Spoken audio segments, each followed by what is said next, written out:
मित्रहो, राज्यातलं आणि केंद्रातलं सरकार आपल्याच हातानं आपलीच पाठ थोपटून घेत असलं तरी जनतेच्या मनातला उद्रेक आता वेगवेगळ्या माध्यमातून बाहेर पडताना आपण पाहू लागलेलो आहोत.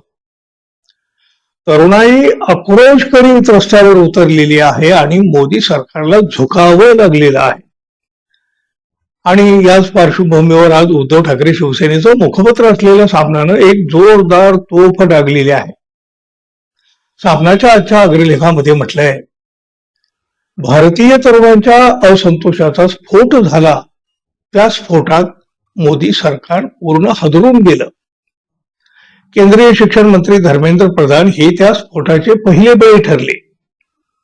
मोदी कभी झुकता नाही, ते अजय आहे, या कोरीव कामाला साफ तडे गेलेले आहेत.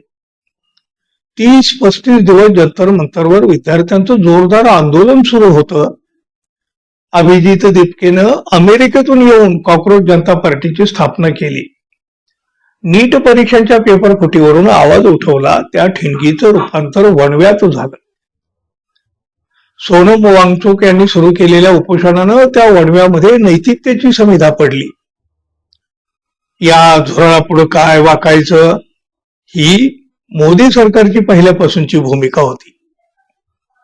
इतक्या भल्या भल्यानं सत्तेच्या बळावर चिरडलं, तिथं ही झुरळ कोण, या मस्तीत सरकार होतं.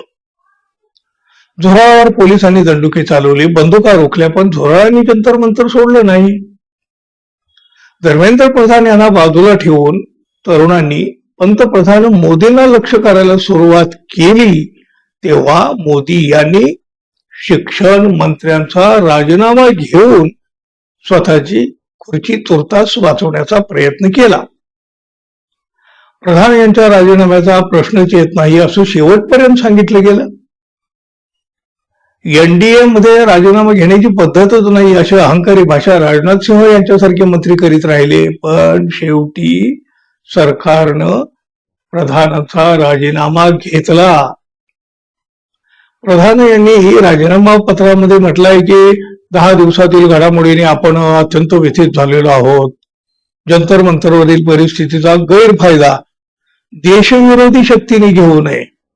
देशाची एकता अबाधित राहावी यासाठी आपण राजीनामा देत आहोत. प्रधान यांचे राजीनाम्यातले हे दावे खोटे आहेत. 10 दिवसातील कोणत्या घडामोडीने ते व्यथित झाले? गृहमंत्री अमित शहांच्या आदेशानं दिल्ली पोलिसांनी विद्यार्थ्यावर निर्घृण हल्ले केले, परापोळींची डोकी फोडली. त्या दुःखद प्रसंगाने आपण व्यथित झालो असल्याचं प्रधान यांनी कुठंही म्हटलेलं नाही. देशभरातली पोरं मोदी शहांच्या नावानं शिमगा करीत आहेत, त्यामुळे ते व्यथित झाले असतील तर तो त्यांचा व्यक्तिगत दुःखाचा प्रसंग आहे. परिस्थितीचा गैरफायदा देशविरोधी शक्तीने घेऊ नये म्हणून मंत्रिपद त्यागलं असं सांगणं हा जंतर मंतरवर उसळलेल्या भारतीय असंतोषाचा अपमान आहे.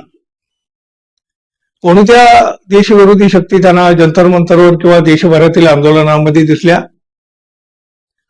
सोनम वांगचुक यांना चीनचं एजंट ठरवण्याचं काम भाजपनं या काळात केलं. त्याच भाजपचे मंत्री इस्पितळात जाऊन वांगचुक यांच्या हातापाया पडत होते. वांगचुक हे देशातील तरुणांच्या भविष्यासाठी उपोषण करीत होते. त्यांच्याबरोबर नेहा बोरासारखे विद्यार्थी नेते उपोषण करीत होते. या देशविरोधी शक्ती आहेत असं प्रधान यांना वाटतं. मग अशा देशविरोधी शक्तीपुढे मोदी सरकारला झुकण्याचं कारण नव्हतं. सरकारनं धर्मेंद्र प्रधान यांचा राजीनामा बळजबरीनं घेतलेला आहे.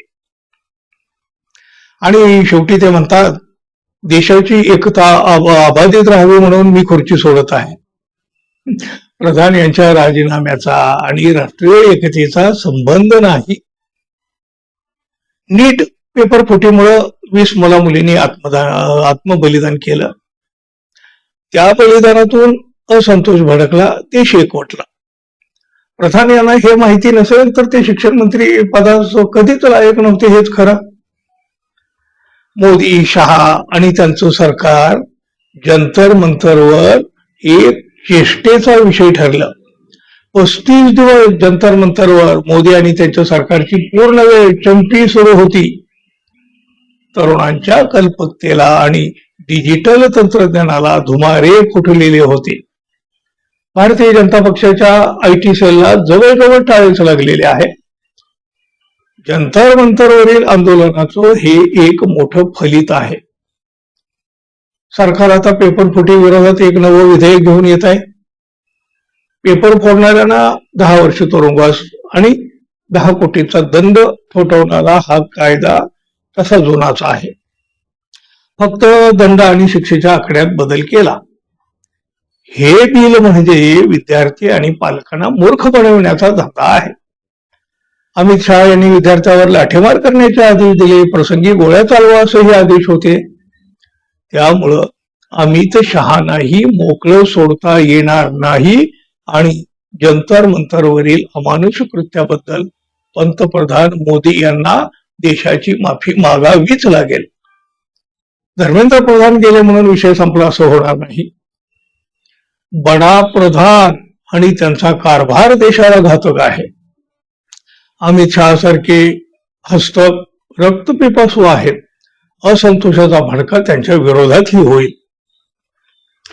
मित्रांनो, सामनाचा आजचा अग्रलेख कसा वाटला जरूर सांगा आणि जाता जाता आपल्या चॅनलला सबस्क्राईब करावं ही एक अपेक्षा. धन्यवाद. पुन्हा भेटू. नमस्कार.